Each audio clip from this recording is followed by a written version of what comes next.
আম্মার কথা মনে হলেই কত কিছু মনে পড়তে থাকে। আমাদের ঘুমে রেখে জেগে উঠতেন তিনি। আসসালাতু খায়রুম মিনান নাওম। অজু, ভোরের জায়নামাজ, আতালের ভিতর থেকে ভেসে আসা মোরগের ডাক, কলপারে পানি পড়ার শব্দ। তারপর আলো ফুটত, ভোর হতে শুরু করতো আমাদের পাড়ায়। মনে পড়তে থাকে সারাটি ক্ষণ আম্মার ব্যতিব্যস্ত মুখ। কৈশোরে কেমন ছিলেন আম্মা? এমনই ব্যতিব্যস্ত। আম্মার কথা মনে পড়লেই আনমনে উচ্চারিত হতে থাকে, রব্বির হামহুমা কামা রব্বায়ানি সগীর।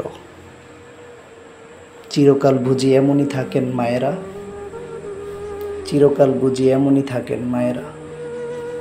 শীতের ভোরে ঘুম ভেঙে মক্তবে যাবার সময় অজু করে গামছা বা তোয়ালে খুঁজতে যাবার আগে যিনি নিজের আঁচলে মুখ মুছে দিতেন, তিনি আমার মা।